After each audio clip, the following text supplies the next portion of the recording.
I think that's one really cool thing to note, by the way. Like, by Reynor, MaNa has very much been just sending one of his first 12 probes across the map, regardless of what Zerg he plays. Reynor went for the extractor trick without making an overlord, and then went for a 15 hatch, just to kind of get down the hatch and not be too far behind. So that definitely shows that Reynor knows his opponent just a bit, because that kind of thing can, you know, it can set you behind or set you ahead depending on whoever you're playing.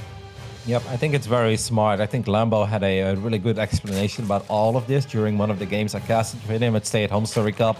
And he said he looked at multiple scenarios, and it basically came down to, if you're able to get this hatchery down as a 15 hatch the way that Reynor did it, while MaNa sent one of his very first probes to the other side of the map, it's pretty rough for Protoss. This is not one of these things that we can immediately show that MaNa is actually behind right now. And of course, I don't want to make it too dramatic, but this does have a pretty decent impact on the Protoss economy early on.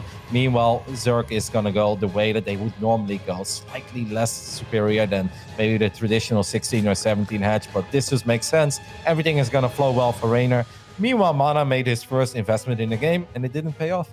No, like, you're totally right. StarCraft 2 is about so many minute decisions that tell an entire story. And this was MaNa taking a little bit of a risk, Reynor also taking a risk, but it almost felt like Reynor knew, like, kind of knew exactly what MaNa was going to go for, and it's paid off a little bit better for Reynor. Back at home for MaNa, not actually opting for an Adept here, straight Stalker. What kind of what do you see about this? Because to me, this says that he wants to be a bit defensive against the Overlord scouts and maybe going for some cheeky tech behind it. I mean, he might be able to get that first Overlord kill somewhat quickly, even though he doesn't have high ground vision there. But I actually don't know about this. This is a bit different than the way we normally see things. We do see the Twilight go down in the main base. We'll keep a close eye on it. I went over the previous best of 3 that these two played in the group stage as well this morning, just to freshen up the memory a little bit.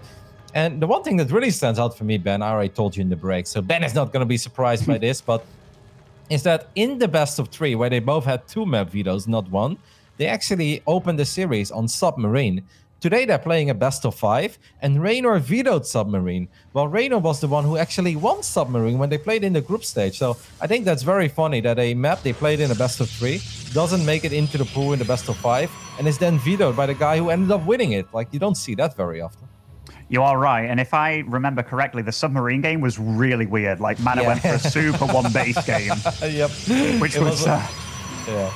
It was like 18 probes against 27 drones or something like that. It was just wild. And Reynor was basically on 2 base forever, but MaNa kept losing adepts, and eventually it was like 8 army supply against 60, and it's like, well, that's going to be hard, even for DTs and adepts.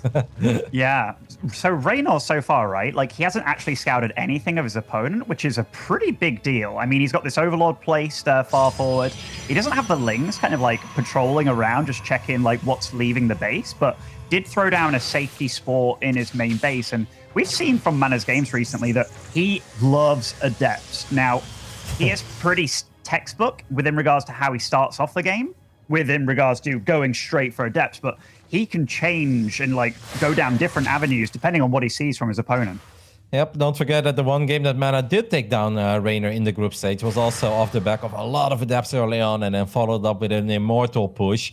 Now, there is a Dark Shrine being added to this push as well, so this is something to keep an eye on. MaNa had a lot of success with those Dark Templars.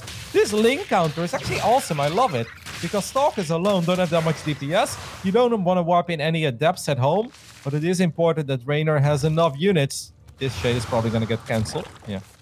I'm a little scared for Reynor in the sense that his Roach Warren only just finished, but he's maneuvering his queens around very well. He's not actually lost any units on the defensive here, and these shades, they're not really... though. Oh, there are, and that was from the Warp Prism. So MaNa is definitely taxing Reynor's multitasking. Nice positioning on these adepts as well. Does barely lose any hull damage on those units as well. But Reynor, he's just deflecting every attack thus far.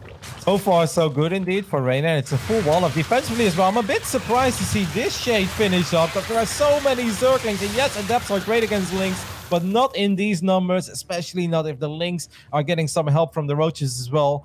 We have 3 Spore Crawlers already, so I thought there may be an opening for the Dark Templar somewhere, but man, this was about as perfect of a defense as you're ever going to see from a Zerg. What did Reynor lose? 22 Zerglings while he killed 6 adepts. That is beyond amazing. At this point, it's 3 base against 2. Did MaNa was forced to kill? No, was he forced to kill Opponent or not? No, he wasn't. Okay. No. But yeah, you're super right, Kev. Like, this has been a phenomenal opening. Oh, is that Adept? This is a weird standoff. What? I don't know if he's baiting him, but oh, that could have been really disastrous. I love how now we have one Adept getting the same amount of drones as the 12 Adepts got before, as the drone did go down there. I'm a bit surprised that Reynor didn't try to fight those 4 Adepts. I think he could have taken that fight. Now, obviously, you can say that additional Adepts would have been warped in there, but I think those kind of traits are not too bad with the Zerglings there. But Reynor is instead, it's like, nope. Or saying that he wants to keep his Lings alive and he's just going to tack up at home. That's a quick Robo-Bay follow-up for MaNa as well, by the way. I was going to say, well, like, what do you feel about this? Because, I mean, is it going to be Colossus? I can't imagine Disruptor against this many Lings, but maybe hold off the Roach Ravager? Yeah, I think Colossus makes sense here. Would definitely be better, I think, than Disruptors. Because right now you just don't really have enough units to properly protect your Disruptors, right? And since we're getting attack upgrades as well, maybe MaNa's just gearing up for a big push of a couple of Immortals, a few Sentries, and then a few Colossus in the mix as well. I think it could be all right against the way that Reynor plays in particular, which is always very heavy on the Lings and Banes, right? Yeah, defo. This positioning by MaNa with the Adepts that he's been doing, like, it definitely has been annoying. And this Warp Prism, I'm glad that he's been utilizing it. Nice pullback by Reynor, but these Adepts, they're getting kind of free damage at this point, and every little bit helps for MaNa in this situation, because even though it wasn't an all-in earlier, it was a pressure build designed to slow down the Zerg, which it seemingly didn't. Yeah, I mean, you do force out an insane amount of units, right? It's not always about the kills. Obviously, because of the way that the MaNa opened, Reynor wasn't able to just drone up the way that he would have perhaps loved to. But I gotta say, that was one of the better Adept defenses I've seen in a little while. Because everything worked out for Reynor, never really was out of position, never took a crucial amount of damage. Got a Spire going down now, by the way, 8 minutes into the game. That one, I think, is a little bit questionable, because I think this is going to be a lot more about Reynor being able to defend the first big attack of MaNa. Even though MaNa is getting double Robo, and he's going up to 4 bases. So maybe the Spire will work out then. I kind of thought that MaNa was going to be a little more committed with his first Colossus attack, but that doesn't seem to be the case at all. I've been closely looking at the production tab from both players, and obviously Reynor's got out a staggering number of drones and what have you, but I'm very impressed also by the fact that he's really respecting these Adepts and could come out at any point, because he's got like a Spine Crawler, a Spore Crawler on each base, so absolutely respecting like the potential of DTs and future Adepts and stuff. So not playing super greedy at all, but still being very, very rich behind all this. If you wonder why I was giggling like a schoolgirl there, man, that was the funniest interaction between 2 Ravagers and an Observer. Basically, the Ravagers tried to kill the Alps was moving, and then right when Reynor fired across the ball, he's also spreading creep, and he spread it right to the point where he dropped across the ball, so he killed his own creep there, and the Observer survived, which I thought was really funny. If Reynor watches this back, he's going to be like, damn it, Kevin, nobody else saw that, you know? Like, why is he bringing this up? Oh, Storm. So double Robo, Storm, big upgrades coming in from both players. And Reynor, he's getting out a lot of basic units, but they're basic units to pack a massive punch. Yep, and with this economy, it's also okay to take some questionable fights, right? Reynor is at 94 drones at this point. He's making a few more after making a few static defenses, I guess, somewhere as well, not to deal with Warp Prisms. I love the Baneling drop. It's only +1 on the melee for now, but here we go. MaNa is going to get tested properly for the first time. He's not paying attention to the Baneling drop, so these Banes are not getting the best connection yet, but the Banelings that came through the wall do connect with a lot of probes that were trying to be safe. So a pretty decent start here for Reynor. Look at the worker deficit that MaNa is facing right now, man. 40 workers, that's insane. And behind all this, like, Baneling drops are still coming, and he's doing it every time lined up with an attack, just threatening MaNa. So really taxing the multitasking as you were talking about. These Banelings getting really juicy kills. And behind it all as well, there's many Spine Crawlers coming down. So he's ready for a counter in case this doesn't work out. But MaNa, he's wounded right now really badly, and with these DTs trying to do something, and and they were already at the bottom, and that's where the Spines and Spore really came into play. So Reynor didn't even really have to pay attention. He was bulletproof at home, like he's been bulletproof throughout the entirety of this game. Look how many minerals per minute we're getting from Reynor, like from both these players. 3.7k minerals per minute versus 1.8k. Like he's mining twice as much as him right now. Yeah, that shield battery is actually not active, so a couple of these probes are going to feel vulnerable as well. And the Immortal randomly getting picked off. Obviously, the Colossus will keep MaNa safe for now. We can't count MaNa out yet, though. Like, yes, he's being outmined right now pretty badly, but he does have double rubber. He's landing some great storms there on those Zerglings. I mean, Reynor can take a couple of very questionable fights here into Storm, into Immortals, into Colossi. Reynor has to be careful that he doesn't get too reckless, but at the same time, with the style that he's playing, he's supposed to be a little reckless, right? So it's kind of a catch-22 scenario there. It's very reminiscent of Zerg versus Mech, where you kind of play to take slightly inefficient trades, but keeping the opponent on 4-base scenario while you're just kind of consuming the map. And I do like the transition by MaNa to go into some air units here, because he is going to be up against Broodlords very soon, and we see that on the production tab, and massive, massive upgrades coming in for the Zerg player now. Oh gosh. Yeah, this is what we talked about. He can be reckless. If any one of these trades works out beneficial for Reynor, he gets super far ahead from it. Look at this. Corruptors are going to try to take down a Nexus, and we don't have that many fast units. We have 12 Stalkers out on the map with Blink, but I don't see them yet. This Nexus is a goner. Is MaNa going 4 Stargates? No, right? It's just 3. Yeah, okay. 3 Stargates and a Fleet Beacon. I like it as well, Ben, because right now, MaNa's army is obviously not supposed to lose against the Ling Ravager Bane. No matter how many Banelings Reynor has, no matter how many times Reynor tries to fight, running up ramps against Storm, Colossus, Archons, Immortals, and static defenses as well, you're not winning this game. So what's the way to win it? Well, Broodlords are fantastic against this army, and MaNa is already trying to get somewhat ready for the Broodlords. The only thing I'm a bit worried about is the longer you sit back, the more these economies will really start kicking in, right? Yeah, he's almost looking to go for a game where he gets the perfect army out and just kind of massacres the army, and then doesn't really give Reynor the chance to kind of get back an army. But that feels like it doesn't really work that well against Zerg, given that the amount of larvae on the map right now, like there's 56 larvae to spend for the absolute perfect army that he wants. And running in, really good storms do land on these units. Yeah, I'm wondering what Reynor's real idea is. Oh, more Baneling connections over here, and at least, I guess, but hey, Veroda Baneling, that's really sweet as well. Reynor does lose a lot of the Ravagers here on the ramp, trying to get some more High Templars, but it started off promising. It doesn't end that promising, but there comes that larva that you were talking about already, Ben. 12 Broodlords at once, and also 40 additional Zerglings on the way at this point. More DTs trying to find some success on the right side. That's not going to work out either. I guess that's why you go up to 100 drones. Certainly is. And +3 melee, +3 ranged attack as well for Reynor finishing up. The economy is still super good for Reynor. Like, MaNa, he is getting out some carriers, but he's super broke behind all this. And his main base and his natural are down to like the 4 mineral patches now. The third's probably not going to be looking too healthy anytime soon. And yeah, I'm just super worried for MaNa. Like, lots of spores also coming out. Maybe the one thing that Reynor can work on a little bit right now is his creep spread. But besides that, it's all perfect. Yeah, I think the spread looks all right. A couple of Banelings are not finding any success there on the bottom side against the Colossus. I mean, MaNa is just kind of pinned in his corner right now, and he's just kind of banking on the fact that he can take a great fight with carriers. Now, I love carriers as much as anyone should, man, but with only +1 air weapons, I get a little worried. I'd love to see MaNa Chrono Boost out +2. I think that's kind of a key upgrade for these carriers to start doing a little bit better. I mean, MaNa might win a fight, but then I'm afraid that Reynor just rebuilds 22 Corruptors or something, and then can you keep the carriers alive after that? I will say, though, that that bank of Reynor has depleted pretty massively, and his drone count, actually, MaNa's, for once in this game, looking maybe better on the mineral front. Like, he's mining more per minute, so as this game goes on, I'm just hoping for Reynor's sake that he doesn't get too reckless, because it looks like it could be that way. I do love the fact that he's adding on drones, kind of seeing that as a possibility, so that's nice for him. I can't believe there were 4 Banelings just chilling next to 3 High Templars, and they're like, well, we'll mind our own business, you guys mind your business. It's like, no, those are the connections that you're looking for.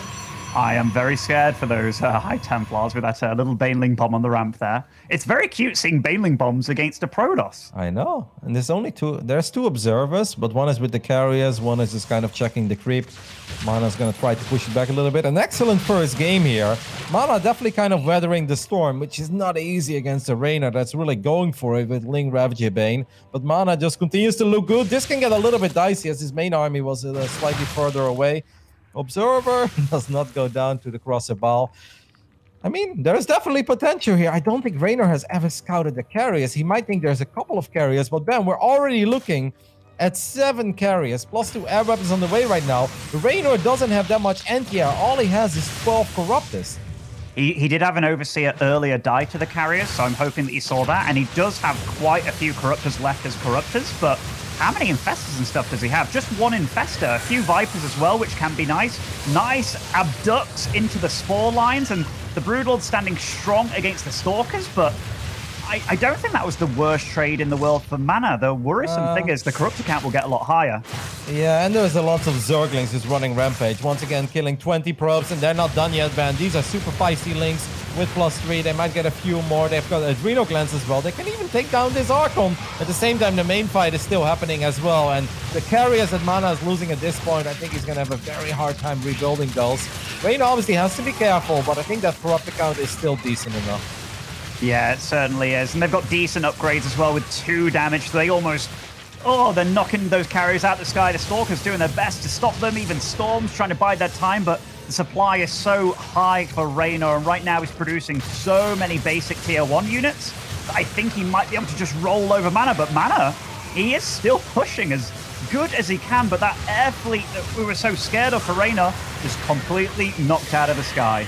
Yep, all of the carriers but 1 are gone. The last one is going to fall as well. And a few Stalkers and an Archon is just not going to be enough. I think we're looking at the final moments of this first game here. Reynor was relentless with his harassment throughout the entirety of this game.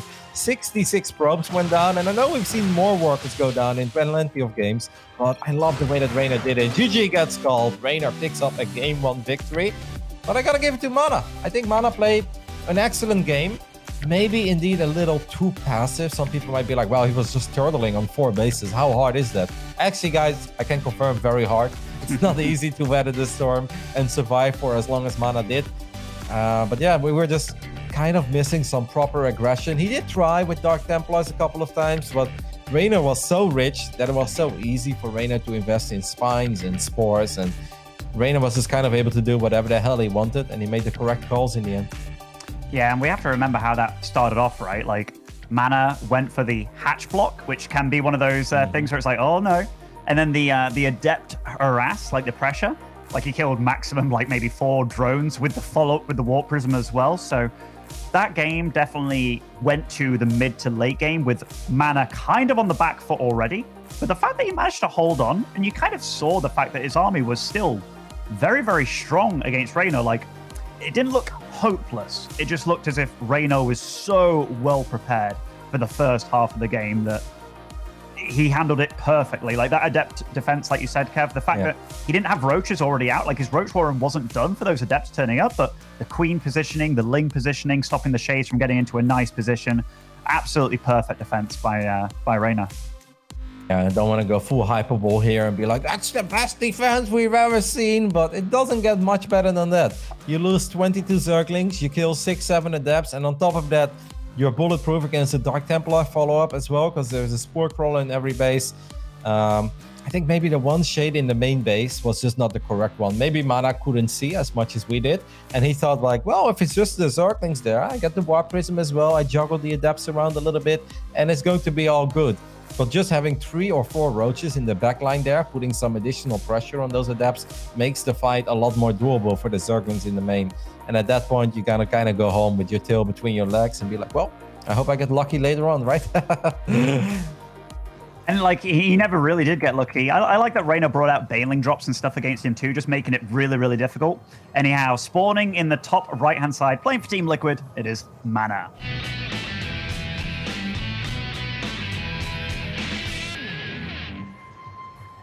And in the bottom left side, we look at the main base of the Italian stallion himself, representing Clash. It is Reynor.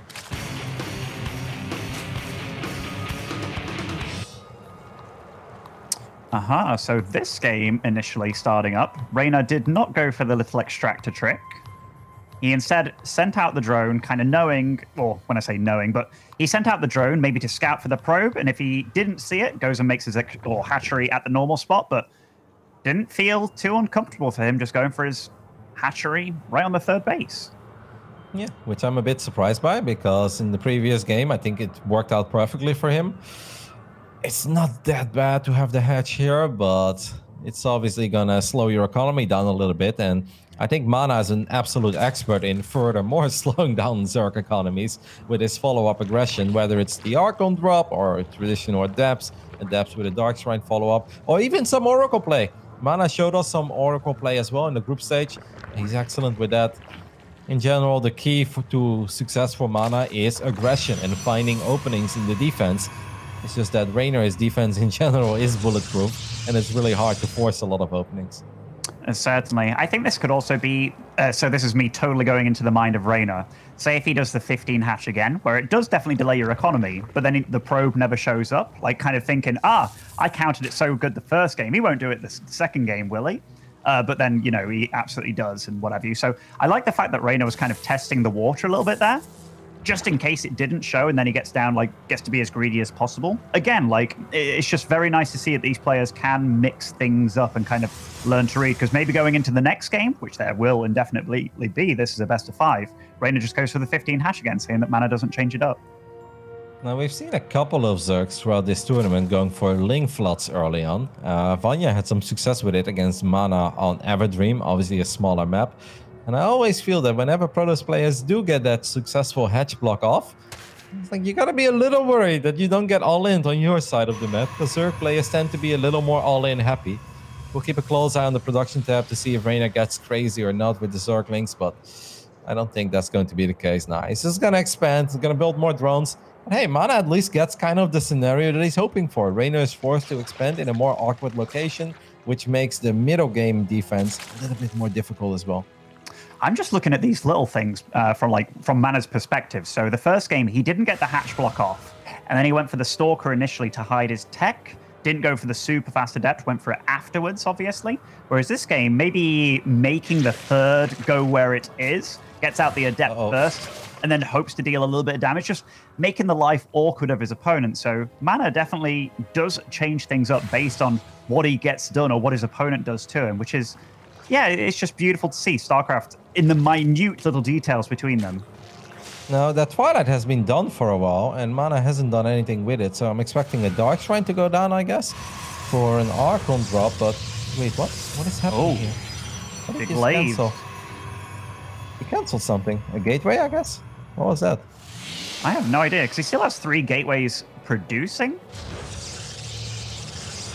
It was either a gateway or a forge, but I guess a forge doesn't make any sense there, so feels like MaNa got a little distracted by something, and there wasn't that much happening, so I'm not exactly sure. Maybe it's just some of the pressure getting to him as well, but that glaive upgrade also started quite a bit later. This is not that clean of a build so far for MaNa. Now, obviously, there's still a lot of potential, right? If Reynor reacts wrong, then this is going to take a little while, and often you don't want to commit, all-out commit, at least with your first shade. Hey, a little change as well. Look, MaNa actually leaves 1 Adept behind in his natural. In that previous game, we saw Reynor attack with the Zerglings, right? Which is annoying for the Stalker. MaNa now forced to leave 1 Adept behind, and Reynor just bringing the Zerglings home immediately as well. That is nice that you point that out, because those Zerglings were annoying, caused a bit of a ruckus back at MaNa's base, and again, the same kind of situation happening this game. There isn't the super follow-up with the DTs behind this, but I mean, Reynor shut that down really hard the first time, and again, this just comes down to how hard can MaNa make Reynor's life right now? And I don't know where those shades were going. Oh, is he just running back home with the majority of his army, going up for a third base much faster this game? I kind of like that, but defending against the counterattack is still going to be a little bit difficult. Now, the thing is, though, Reynor is still on just hatch stack. Now, there is already a lot of creep being spread in the center of the map. I think it would be also for MaNa if he can snipe those tumors, and he does. Reynor is now stuck with a lot of units, while MaNa's already going up to 3 bases on the other side of the map. This is going to be really fun. That Warp Prism took a lot of damage, by the way, from the Queen, so getting off close. Does get... Oh, is it getting away? It's kind of sitting there. Okay. That Queen range nerf certainly helping out MaNa a little bit. But we can definitely say that MaNa, so he didn't really lose much doing this at all. He got up his third much faster, kind of forced out the same amount of units, seemingly. But I definitely like this position for MaNa more than I did the previous game.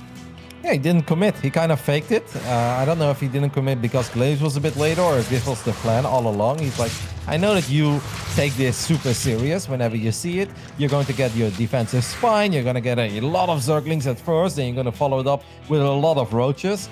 And since I know you're not on lair attack yet and your Roaches are not going to have speed, I highly doubt that you want to send your units to the other side of the map and attack me. This absolutely worked out for MaNa. But it's still important that the rest of the game is smooth. Now, obviously, Reynor is a world-class Zerg player, so the moment he realizes he's in the clear, he will just drone up immediately like a madman. And Kev, how do you feel about that cheeky little disruptor being the first thing that MaNa produces with that Robo? I find it a little bit surprising, but I'm wondering. I mean, if it gets a great shot, Ben, I feel great about it. If it whiffs and dies, I feel terrible about it. It's just... It's odd, right? Like getting Blink, getting the Disruptor play going, and I think it's going to be scouted immediately by this Overseer as well. Yeah, if Reynor was paying attention. Colossus follow-up. So just a single Disruptor. I guess he's going to put that in the War Prison and just fly around, be annoying, fire individual shots and keep it safe. It's actually a really cool play. We'll see how it actually plays out. Now, that makes it even worse that War Prism took some real damage already. That makes me a bit sad. Because we take a look at that Prism that's in the natural right now of MaNa. This is not a prism you want to get super adventurous with, especially not against Reynor, who always has a lot of queens out on the map as well. Looking at the work account, 68 probes for the Protoss, 72 drones for the Zerg. Right now, Reynor's pulling out a lot of Roaches, a lot of Ravagers. He's kind of nearing the 160 supply mark and kind of playing adventurous across the map. Back at home, what kind of other tech is he going for? Actually, there's no Baneling Nest or anything like that, so pure Roach Ravager for him. Yep, the Adepts got scouted by Overlords at the bottom side. This has been really funny because MaNa has actually not lost a single unit yet. Reynor on the other end lost 4 Zerglings, but he's also going to be quite okay with how all of this has gone so far. The Disruptor is exposed, fires a shot, and actually connects with 2 Roaches. So not the worst start out there. Reynor going for Tunneling Claws. Oh, that's feisty. I like it. Super feisty. MaNa's been supply blocked for a little bit of time here, which probably made him panic even more, seeing that many Roaches and Ravagers turn up at his front door. And yeah, I too like the Tunneling Claws. It shows that he wants to be very aggressive. Oh, this could be juicy. Yep. Oh, that's multiple. Yep, multiple Ravagers. Colossus is a little bit exposed though. This is where things get weird. Can he save the Disruptor? Yes, he can. Just a couple Stalkers going down, but that's not too bad. MaNa's army's in an awkward spot now, but he does have a cannon to fall back on as well. The Immortals are taking so much damage. They're somehow still alive, but the Colossus goes down. I mean, this is actually not good for MaNa, though. He's losing a lot of important units against very basic units. The Immortal goes down to Corrosive Bow as well. Ben, I think MaNa's is falling apart. He's floating a lot of money using Recall now. That's going to get really weird as well. It certainly is. There's a lot of Zerg, and Reynor's just producing more Roaches, more Ravagers. Tunneling Claws isn't even yet done, so the next wave of this attack is not yet happening, but Overcharge Battery does go down, which kind of buys MaNa a little bit more time, and Reynor runs away, but not without dealing a lot of damage to the real expensive units of MaNa. Yep, and it was also just single Robo up to this point. There's not a double Robo, so losing 2 Immortals, a Colossus, and your 1 Disruptor. I don't want to say, I mean, disastrous sounds so dramatic, but it's bad because it takes a very, very long time to rebuild all of those units of a single Robo. Well, when your resources lost tab is, disadvantageous for you as the Protoss against Roach Ravager, yeah, that does not feel good at all. And Reynor, he's just kind of suffocating MaNa at this point. He's got units blocking the 4th base, and he's just kind of laying fire, laying waste to this 3rd base of MaNa. Yep, Reynor is maxed out, so this is obviously a good moment for Reynor to try to push the issue a little bit harder and force another trade. Now, fighting in range of all of those batteries gets a little bit dicey. That Disruptor shot actually connecting once again with a few units, but 1 or 2 Roaches is not going to make the difference. 35 Banelings morphing right now, a lot of them in the center. MaNa does have double Disruptor now, so he's going to try to get another big shot. The next 30 seconds in this game, Ben, are going to be explosive. They certainly are. MaNa's kind of trying to take his fourth base right now with like 150 supply. Big disruptor shots do go off, but that is so many Banelings running in. A big blink gets away from most of the Stalkers, but man, Banelings are dealing so much damage to MaNa. And right now his Stalkers, they are all heavily bruised. The Archon's falling, everything falling for MaNa. The Disruptors also picked off. Oh, MaNa again, he's just reset. So many basic units. Oh, and that Disruptor dance. I don't know what was going on there. I think they were both trying to predict where they were going. And that's when you get a shot like that. That just made no sense. Because if it would have gone in a straight line, it would have been really good, I guess.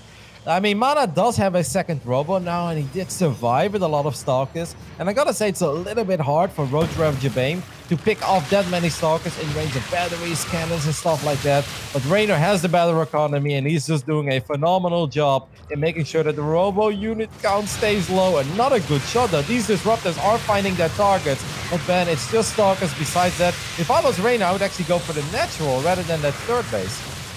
Maybe, but there's just so much Reynor. And behind all this, he's still on 5 base economy, taking his 6th base. So this isn't a one-track mind by any means.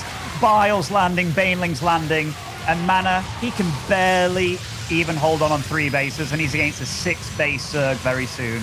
Yep, that Prism doesn't know where to go to save those important Protoss units, and it's not going to matter. GG gets called. Reynor takes the 2-0 lead, while still having some money in the bank as well.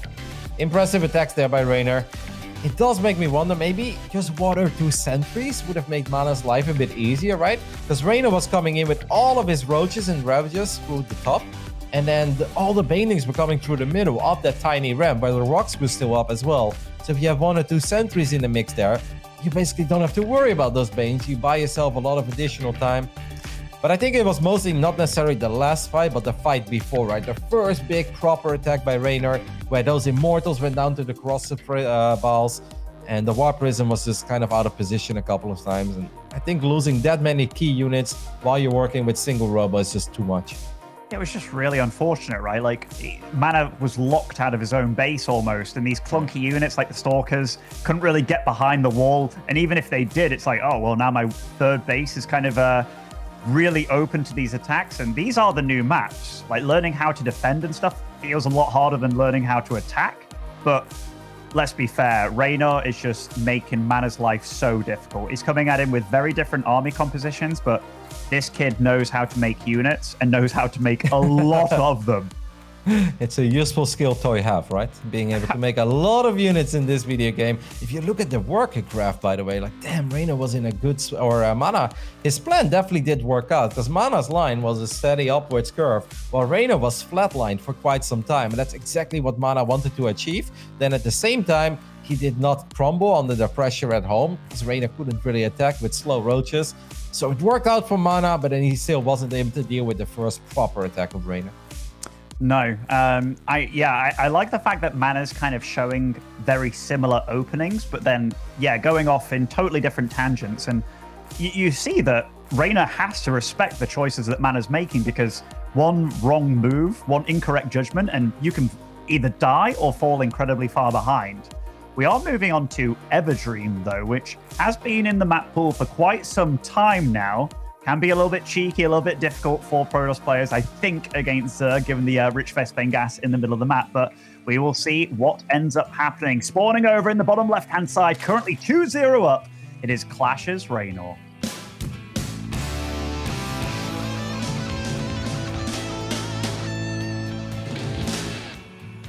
And on the top right side of Everdream, we're looking at the main base of the man who's down 0-2. He's had an absolutely fantastic tournament so far, but he doesn't want it to end right here. It is MaNa.